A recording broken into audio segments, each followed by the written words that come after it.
All right, here we go. Happy Monday, everybody. This week we're talking about how to stand out in the hair world. This really applies for, I guess, any business. Absolutely. This is nothing really to do with the hair world, but we're going to make references, obviously, because we want people that are listening to the Hello Hair Pro podcast to keep listening. No, we obviously we want to relate it to the industry that we're in and the people that we're trying to talk to. But what's funny is, before we jump in, we were just adding up all the time that we've owned businesses collectively. Mm-hmm. And the time, like, we counted managing businesses, helping run businesses, you working as an independent stylist, so running your own sort of business, semi business, I guess we'll call that. Sure. All the way to Hello, and it was like 36 years. Yeah. And I was like, crazy. holy shit, 36 years of experience. Combined. But still, that's Yes. pretty, well, there's two of us, so you're allowed to combine it. We are a dual partnership. We're a dual partnership. Shout out, you know who you are if you're listening. Hopefully you're laughing. That was on a phone call. We have a dual partnership. You don't say. Amazing. So to kick off, I want you. So you're a hair pro, okay? You can be an owner, you can be independent, you can be a commission employee. It doesn't matter. I want you to think about how many salons are in your town or city. So if you're in, say, Boston or Chicago or New York, that's a lot. Mm-hmm. That's a big number right there, right in your immediate city. If you're in a town, it's less, but it's still a lot relative, right? Yes. Now I want you to think about the surrounding areas that people would be willing to drive. Mm-hmm. So what would you guess people are willing to drive? Unless you know the answer.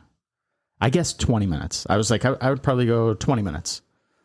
Yeah, I think that's pretty normal. I mean, I have clients that drive an hour, so I know hours. That. So you're always going to have the outliers. Yeah, I'd say 20, 30 minutes. Okay. I would say that. I did a quick search and I found people were saying they drive anywhere from 10 minutes to 30 minutes. Yeah. So 20 minutes is the sweet spot, but it did seem like the majority of people were saying 30. Mm-hmm. So I thought, wow, that's a pretty good distance. So if you, there were also the few outliers. Like there was one person that comes from Alaska, like my client. Yeah, that takes like 12 hours to get to you. You're going to have your outliers. There were people that saying they had an hour. There was one person that claimed that they traveled 2.5 hours each way. I kind of find that tough to believe. Yeah. 2.5 hours each way. Although, I have a client, she travels 3 hours each way. Yeah. I mean, I see her every 6 weeks, 8 weeks. So I guess, yeah. So yeah, it's a thing, I would say. So what I want you to do either way is if you look at a map, like pull up a map on your phone and look at how far you can travel in whatever distance. So start at 30. If you have clients that travel an hour, go ahead and draw a circle or envision a circle that's like the radius around from where you are, your salon is. Right now, don't put too much brain power into it. No, this is just a fun way to think about this. But now, how many towns could you travel to from where you work at? And how many people live in those towns? Right. And then how many salons or shops are in those towns? You know, I talk about this all the time in our salon. It's a lot, dude. Mm-hmm. When you start to think about it, it's a massive number. So now I want you to ask yourself, here's the fun part. What have you done in order to stand out from all those other businesses? Mm-hmm. What have you done? What have you done in order to stand out from all those other hair salons, from all those other barbershops, from all those other skin spas, whatever your business is? Like, really think about it. Because I'll talk to our staff often. I use a number I made up, but you actually said I might be spot on. People may pass up to 150 salons or barbershops, and they still pick us. And like, you need to understand that, because that is where, like, I think when you think of that, you level up your service. You step up all of these things, because you're like, you appreciate your clients, but then you might appreciate them differently. Wow, you passed everybody else and you still picked me. Like, that's amazing. I think it's wild. And when doing the little bit of research, when I started looking, I was like, in 30 minutes, I could be like 2, maybe 3 towns over in some cases. There are highways to consider. Like, you could be in 30 minutes, we could get to Massachusetts from where we are. Yeah. Do you know how many salons are on just that route? I could guess. Yeah, no, I know. It's rhetorical, but probably in the thousands. I would imagine. There's a ton of them. It's just wild. So when I asked if what you've done in order to stand out, if you said nothing or something like we do the best hair, you're only fooling yourself. Right. Like I don't. Everyone does decent hair. Yeah. Like, come on. Maybe yours is even a little bit better. You stepped up your game, but everyone's decent enough. Yeah. So recently I saw this. Or most. I would agree. So and I'm going to touch on this in a little bit, but the majority of hair pros are doing hair that's passable, at least to their clients. And that's all that matters. Right. You don't have to be winning awards and on the whatever. Like, right. That's a small percent. You don't have to be doing those things in order to be successable. Right. And if you are, that's your career. You're probably not really behind the chair, to be honest. And if you're into awards and all that stuff, I'm not personally into them, but I don't knock them. I think it's cool for the people that do it. Yep. If you're super passionate about winning an award and you win one and you're excited and you share that with me, I'm going to be fucking pumped for you and be like, let's go out and celebrate. I don't really go out and celebrate these days, but good. You know what I mean? Yeah. I could go out for a beverage. Sure. That could be fun. I got to be home by 8. Anyways, so recently I saw this post on social media from one of those pages that everyone worships, even though they give the most awful advice ever, that broke down how to become successful. And doing great hair was the smallest piece of the pie, right? They had this little pie chart. Surprise. Yeah, shocker, right? Which I agree with. I learned that from, I think... It's expected. You need to fucking be able to do hair. Yes. Like, come on. Right. It's the barrier to entry. Yes. But I also learned that it was maybe, so when I was in school, they used 20%. They were like, maybe it's 20% of what a client will value. The other 80% comes from other stuff. Yes. People in the comments disagreed. They wanted that do better hair to be a bigger chunk. No. And I was like, why? The next part is what sets you apart. Because everyone does good hair. Yeah. So they wanted do great hair to be more important than marketing, branding, and mindset, which is insane to me. Because those are the things that are going to separate you. Correct. Not. Sorry to burst your bubble, but that's just the truth. Yeah. So, I had already mentioned the 20%. I have that 20% in my notes. And I think that you're lucky that it's not more important because I guarantee, and this is not meant to be offensive, agree with this too. But I guarantee you're overestimating your ability. Yes. Wildly. Yes. You are not as good as you think you are. And I guarantee you're not putting in enough work to get better at it. And now, so you're lucky that the client is just like, nah, it's good. Yeah. And here's the deal. If you were just offended by that and you were like, I'm shutting this off, these guys are bullshit, whatever, you need to take a look in the mirror. Listen, Sally. Yeah, Sally. Seriously, you shouldn't be offended. And if you weren't offended and you were like, you know what, they're right. Then you have a growth mindset and you should probably get to work. Either way, you should probably get to work. Like I mentioned earlier, I think you've got to understand that most hair pros do passable hair, at least to their clients. Right. You're walking around judging people's hair because it's what you do. It's what you see. Yeah. And I don't mean judging in a negative way, but I mean even noticing. Like we watch. Everyone judges whether they realize they're doing it or not. We watch this sort of sports talk show. Sometimes we put it on in the background, and there's a woman that's on there who, this woman's attractive. I am mailing her elastics today. She looks fun. Like she is super knowledgeable about sports and her job, but she always wears the wrong color elastics. And Jen always her hair points is blonde that out. And she wears a black elastic and she doesn't cover the elastic. It is a huge pet peeve of mine. Whoever is doing her hair needs a clear one, a beige one, or cover the goddamn elastic. You don't wear a black one. So she might as well put sunglasses on her head as a headband. So my point was that we're judging, right? Yeah. Because we're in the field. Right. But other people out and about probably aren't judging. True. So it's like, how important really is it? I just wanted people to sort of think about that. And everyone thinks that their person is the best. This is now from the client's perspective. Right. Everyone thinks their hairstylist or their barber or whoever is the best. By definition, we know that cannot be true. Right. Everyone cannot be the best. But your person, your client should think you're the best. That's why they come to you. Enjoy that till they don't. And then they've moved on and the next person's the best. Right. All right. So we've got marketing is the big part. What was the other part of this study? No. Equation? Oh, you're back at the social media example? Yeah, I wanted to know what the other part of the pie was. It was the mindset and then marketing and... Oh, that was the other whole chunk. Something... Gotcha. Okay. Marketing and branding. That's right. It was, and the mindset. It was marketing and branding, and then mindset was the third chunk. Gotcha. I was putting that all in one. Okay. Yeah. So while your technical skills are crucial, like Jen said, you have to be able to do decent hair. Yeah. Creating a unique brand identity goes well beyond the hair that you put out. Absolutely. And I think, I don't know why I said that, I think that's the key to thriving and succeeding in any industry is unique brand identity. Right. So again, ask yourself right now, hit pause if you need to. Well, don't hit pause before I ask the question. Jesus, Sally. But ask yourself what separates you. And one of the things I think that I keep saying, I think, and I'm really trying not to say that. It's very passive. People don't enjoy passive. Anyways. Okay. We have to get out of this monkey see, monkey do mindset and apply some creativity to your business. Mm-hmm.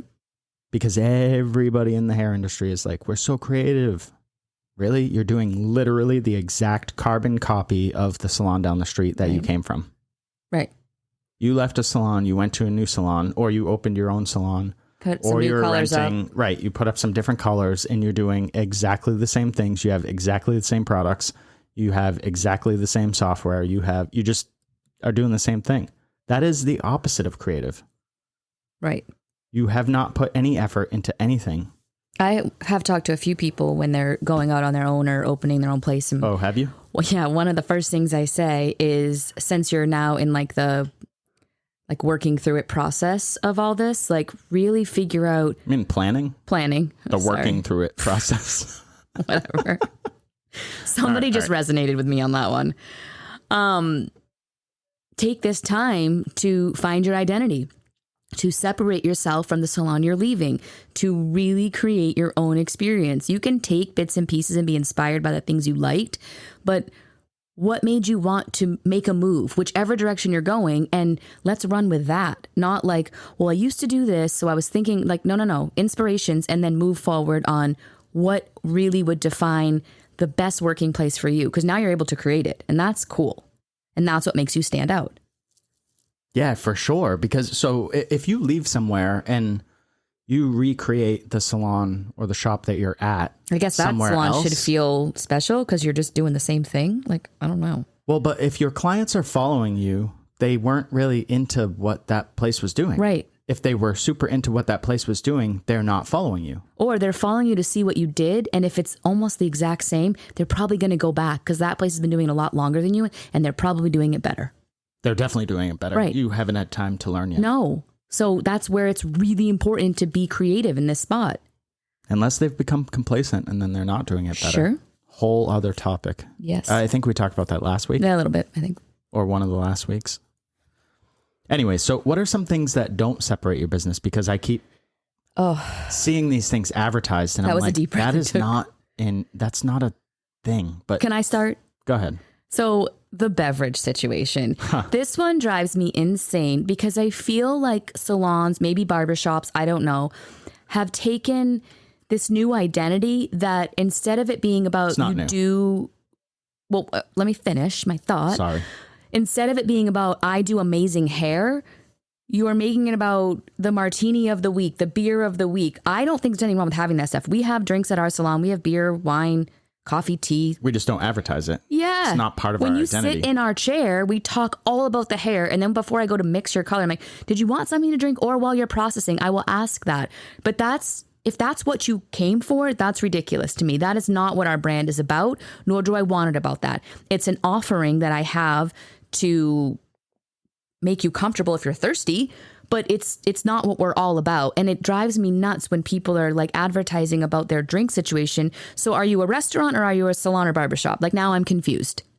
It is confusing unless it's your identity. So unless your identity is this sort of speakeasy. Yeah, gotcha. Bourbon barbershop Yep. with dark wood and It's part of your mission, your vision. yes, I get it. that would be but I'm cool. not seeing that. Yeah, I think a lot of people don't know how to separate themselves, so they're just reaching and they see someone advertised a martini, so we need to have something. Right. But we don't want to be like them, so we'll have a margarita. That's not different. And you're not a bar. And so one of the other things to think about as well is what problems are you solving? So is your client thirsty or do they need a haircut? Right.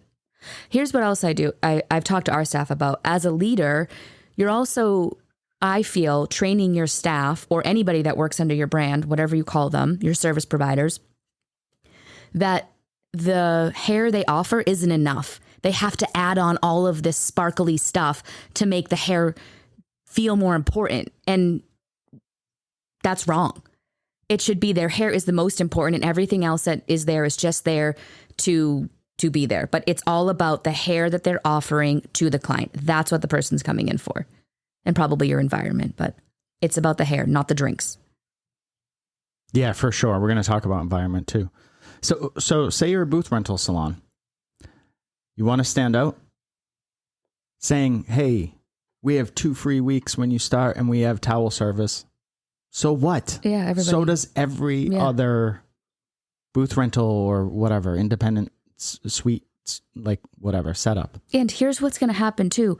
What if all your people take off their 2 free weeks in the same month? How are you paying for anything? Like, you're offering things that probably financially you didn't actually look for in the long run. So it's standing out when you first opened, but eventually year after year, you're going to be like, this is not a responsible way to run a business. No, giving stuff away is not a responsible way to run a business. And you're attracting people. If that's what they're coming for, then they might not be ready to be renting a chair. Right. Like, come on. If they need free time. So also, if you're leading your salon that way, you're bringing in people that really shouldn't be doing that and setting them up for failure. I agree. We've seen that. Yeah, it's frustrating. We've seen people get sucked into stuff and it just and fall on their face, and it's not sad. a good situation. Yeah. So, and the whole point of this isn't to trash anybody that's doing this. It's to get people to wake up and think about things differently. That's all we're trying to do. You do you. Just think about the way you're doing it, and does it work for your vision, your mission, and are you actually doing it to stand out, or are you doing it, like you just said, because everybody else is, and now you're just the same? The other thing I've been seeing, and this is just a third example because I like threes, was people that are like, we offer classes, regular classes. So what? You should. You're supposed to. Again.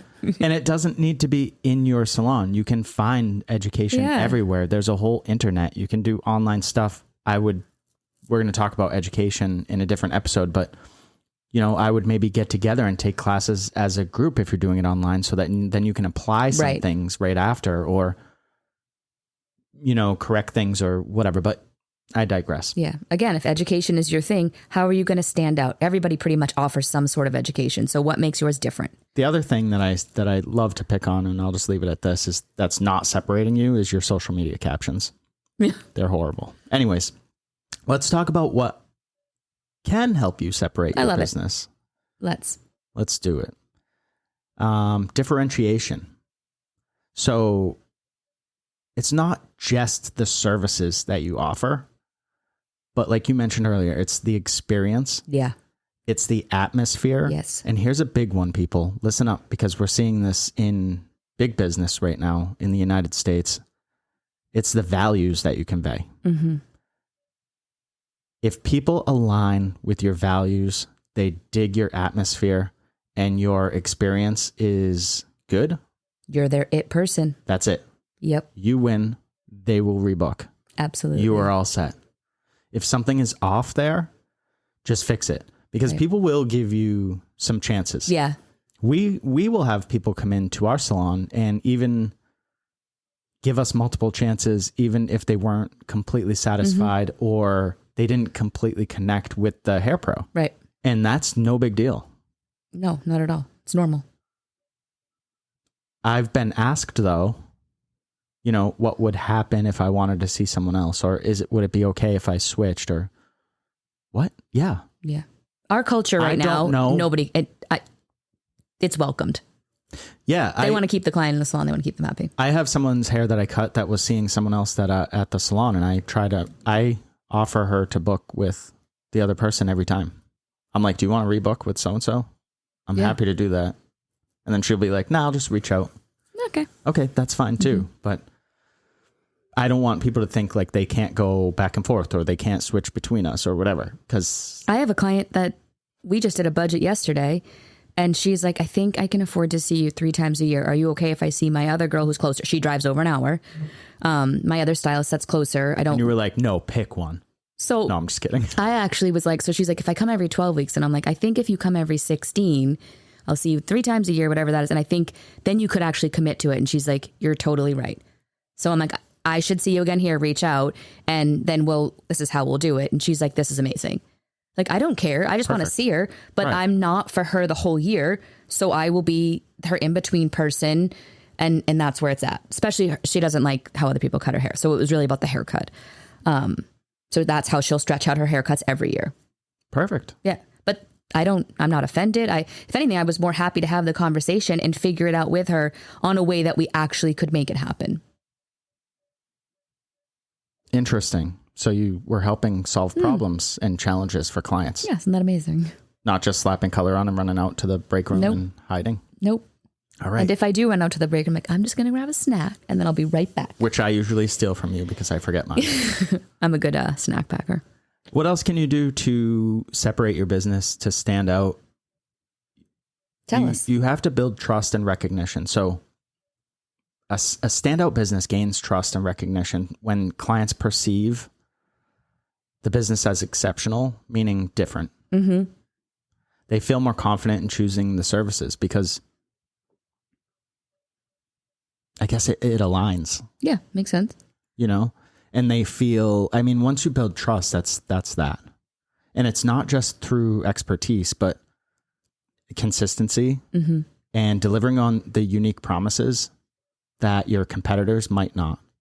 So those are your strategic differences. We talk about those, or we have talked about those when we talk about like foundations and things, and you're laying out your mission and vision and core principles. And then you have to lay out your strategic differences. Like, what separates you? What are all the things? We did this a lot in the gym world because people were in the gym world. It was a little different. It was people were looking to come to work out during a lunch break. So they might need a shower because they're going back to work. So like little things like that. I don't know what you're going to do, but think about how you can build trust and how you can build recognition. Showcasing your business's expertise in creativity. Love. Creating your sort of distinct brand allows your hair pros or you to showcase their expertise and creativity because they have that sort of outline. They have that sort of guide. And that could be, again, it kind of goes back to your branding. Yeah. Not necessarily your marketing, but your branding. Right. So what is the vibe?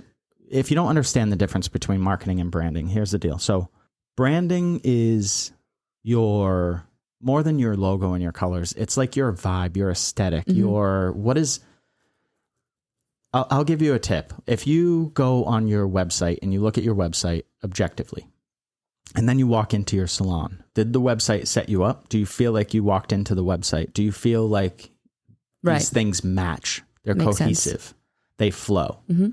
Or is it not that? If it's not that, then your branding is off. Right. Your branding is, I said aesthetic. And did I say vibe? Yes. Okay. So those are sort of the things there. Your marketing is the things you do to show those things off or get those things in front of potential clients. Right. That's your social media. If you choose to use social media for that, that's your SEO. That's your blogging, digital marketing, paid ads, Google, all that stuff. Makes sense. By creating a distinct brand, you allow those hair pros, like I said, to sort of show off their unique style. They can be artistic. They can learn and execute new techniques all under your umbrella or under their own umbrella. Depends on who's listening. And that's what's going to set you apart. I guess specializing, so we have people that specialize in different things under Hello. Yes. So Hello, I would say, is not one. It's Hello is about the hair. We have hair. We we do hair, we have fun. Yep. That's what we tell people. And we have lots of different people that do different things in hair better than others. Yeah. So when someone calls, we're able to put them with the best fit. if somebody calls and they want like a vivid transformation, Yeah. can we do that? Yep. Absolutely. Can all of us do that? No. We have specialists. Right. If somebody calls and they want a really short, precise, like bob or haircut, that's technical. Mm-hmm. Can we all do that? No. Do we have people on our team that can do that and specialize in it? Yes. Mm-hmm. If somebody wants a barber that uses a razor, I get that a lot. Do we have that? Yes, we have barbers. Mm-hmm. Yes, they use razors. Like things like that. Yeah. Right? Moving on. What separates you? This is a big one. So attracting the right clients. I've written, I don't even know. I got to get back to blogging actually, now that it's fall, I've promised. But attracting the right clients, not just clients. You don't want transient clients. Those are great to fill your They're good fillers. book, Yep. to fill your day last minute, to fill your week last minute. Yep. Transient clients are great for that. But if you can market correctly and attract through branding clients that want to be there, it's Everyone's easier. happier. It's much easier I used to do business. So people ask, are you by appointment only? Yes and no. For the most part, like we don't get a lot of walk-ins, but if someone's open, they can take a walk-in. So for my whole, up till recently, if a someone would call on the phone and they'd be like, I want to book a partial foil today and we didn't have anybody, I'd be so frustrated. Like, we need more people. But the more I started to realize like our brand and our marketing, like we're not for all of the last minute people. So if we could have fit that person in, it would have been great, but it's not really a loss for the business because we're looking for people that like really are picking us to pick us. And if we don't have that appointment that day, they're like, all right, what else do you have? Like they've committed to us. So as much as it's, as losing business is not great, but that client's not probably coming back. They're just looking for an appointment today and who knows if they'll be our long-term client. And I've had to learn to like get over that because that's not part of who we are and what we offer. Yeah, I agree 100%. Mm-hmm. Yeah. It's all about the right clients. It's all about the guests. It's all about the client. It's all about the guest as a book. Yeah, it's a good one. That I was just thinking of, but I could put that in the show notes. The next thing that I had on my list here was to command premium pricing. So that's an easy way to stand out or a simple way to stand out. It's not easy. It's probably not easy for you to wrap your mind around. Agreed. So how can you command premium pricing? One, you can stand out. If you're different, people will pay a premium for that. Mm-hmm. If you're exclusive, if your services are exceptional, if you're all those things that clients are mostly willing to pay more for. I agree. And it allows your business to thrive financially. So yes. And it allows you to have happy staff. When you don't have to worry so much, you're always going to have to worry about money. I get it, right? Money isn't going anywhere. But when you don't have to stress about it so much, it allows you to really step up your game and give to your clients. And that's a loop. So if you step up and give to your clients, it'll turn out that you don't have to worry about money so much. Right. So if you want that, just pick one. Right. One of the things I learned, I'll talk prices a little bit from owning my last salon. We don't often talk about prices. No. And I'll be transparent here. So the two services I noticed in my last salon, which I owned for over 10 years, was kids cuts and men's cuts. Nobody really wanted to do them. They were priced low to try to get them in and out. So basically they didn't really treat those two clients like star clients. They were a rush, a filler, throw them in between a color, whatever. And they were rushed in and out all the time. So when we opened Hello, we wanted to create a new standard. I love doing kids cuts, but I want to do them at a price that works for me and a price that if a client's willing to pay, I'm going to give them the same exact level of experience that I give all my other clients who get cuts and colors. And same thing for men. Like they're going to get the best kick-ass haircut and the best experience, not be rushed because I'm getting what I want for these haircuts. So our kids cuts, men's cuts all start at $45. And that does mean when people call, they're like, do you do kids? Yep. Kids cuts start at $45. Some are like, I'll call back. They're not coming in. And some are like, great, who can I see? So there's people that value that price and they understand. And when they get the experience, when they come in, they're coming back every time because their kid just got treated as well as they did. And you don't see that a lot in salons. So it's like you have a higher price point, but everyone's getting treated at a great level of customer service. And I'm proud of that. I'm proud of that too. And I would almost argue that they get treated better in some cases. Yeah, I would because agree. we've had little girls come in for dance events and whatever, and we've laid out snacks and we've moved furniture so the little girls can sit together and all these things. And we make it a fun It's an experience thing. And it's fun to do because we do hair and we have fun. Yes. It's that simple. So I think that's an important one. And if you feel salty about some of the services you do, either you need to look at your pricing or maybe there's services you just don't offer anymore. Yeah, I never understood that because I've talked to shops before that charge more for certain haircuts or more like they price like their shave, say, super high because they don't want anyone to get it. Right. Why not just remove it from the menu? Right. Don't do it. I don't offer that. Like you're just pretending like it's there. Because then what if someone does want to pay it? You probably suck at it because you're not practicing.